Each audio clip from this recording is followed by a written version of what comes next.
Harry, dont la responsabilité était les planches, les barres, les colonnes, les bases et les ustensiles, dans le chapitre 3-4 du livre de Deutéronome, nous pouvons nous demander ce que cela représente.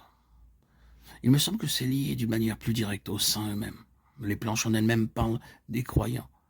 Lorsque bien sûr elles sont unies, reliées par les barres, il s'agit de la vie collective, mais à travers le désert, elles ne sont pas portées liées ensemble de la sorte, elles le sont de manière individuelle. Ce n'est pas une contradiction en vérité, mais simplement un autre point de vue. Merari devait prendre soin des planches, mais de chaque planche. Et un problème important surviendrait si au moment où le témoignage de l'Éternel arrivait à un certain endroit et devait y être installé, une planche était manquante. Si vous transposez tout ceci au Seigneur Jésus et voyez comment, avant l'Église, il a personnellement incarné toute la vérité, vous trouvez un moyen très simple et utile pour comprendre la vérité de l'Église. Prenez un verset comme celui de Jean 17,12. J'ai gardé ce que tu m'as donné, et aucun d'eux ne s'est perdu, sinon le fils de la perdition, afin que l'écriture soit accomplie. Mais Rahim n'a perdu aucune planche en chemin. Ici, nous avons une charge, une responsabilité pour que le peuple du Seigneur prenne soin des uns des autres. Il est très facile d'obtenir le grand déploiement de doctrines, de vérités, de formidables généralités et d'oublier que la mise en pratique s'effectue au niveau individuel.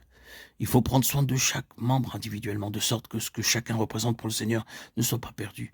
Si par quelque moyen cela peut être préservé, tout doit être mis en œuvre pour garder chacun indemne à sa place. Nous trouvons une merveilleuse révélation de ceci dans les épîtres de Paul. Il était réellement l'Église en esprit. Et quelle attention il portait tant aux individus qu'à l'Église entière. Regardez ces listes de noms qu'il annexe à ces lettres. Lisez la fin de la lettre aux Romains et remarquez tous les noms personnels. S'occuper des planches consiste en cela. C'est le véritable ministère lévitique. Nous chutons beaucoup sur ce point. Que le Seigneur nous corrige par sa parole. Il s'agit non seulement de prendre soin des croyants même, mais remarquez-le, de prendre soin de ces ministères qui sont représentés par les vases, les instruments. Nous considérons que c'est ce qui est suggéré dans tout ce matériel utilisé pour la construction du tabernacle, sa mise en place, les pieux et tout autre outil similaire qui serait requis. Ils sont vraiment nécessaires. Parfois, dans la maison de Dieu, même un marteau est utile. Les ministères, quand bien même ils seraient de moindres ministères, sont indispensables pour porter l'ensemble. Il faut en prendre soin. Je suis heureux que les barres soient aussi bien citées que les planches. Les barres sont les éléments qui unissent l'ensemble. Et si vous les gardez constamment à l'esprit, vous ne vous déplacerez pas en clan et vous n'aurez pas des préférences personnelles ni de personnes partant de leur côté parce qu'elles s'entendent bien.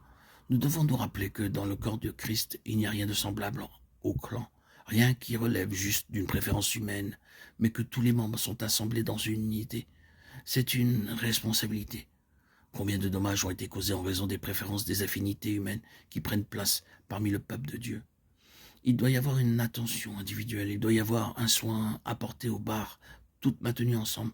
Voilà ce que l'apôtre veut dire quand il écrit « vous efforçant de conserver l'unité de l'esprit » Éphésiens 4,3.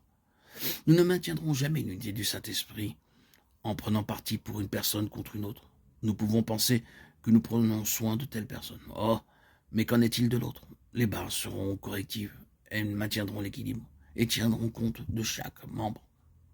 Ensuite viennent les colonnes. Ici, nous avons la responsabilité de chacun pour une charge qui est impartie à tous. Et nous devons nous aider mutuellement dans cette responsabilité devant Dieu, car chacun est appelé à assumer une responsabilité, une charge de Dieu. C'est porter réciproquement les fardeaux. Ici, nous avons les colonnes qui soutiennent, selon leur mesure, le poids du témoignage. Il s'agit d'une figure de ces choses dont il est parlé dans les lettres aux Éphésiens et aux Colossiens et qui sont mentionnées par des mots tels que liés ensemble par chaque jointure, Éphésiens 4,16, et chaque part travaillant selon la mesure prévue. Il doit y avoir une entraide dans cette responsabilité, chacun portant sa propre charge devant le Seigneur. Et cependant tous ensemble. Ainsi, Merari doit prendre soin de toutes ces choses qui sont si importantes dans la maison de Dieu. Il y a une abondante richesse dans ces deux chapitres du livre de Deutéronome 3 et 4, et en particulier du livre des Nombres, chapitres 3 et 4 de même.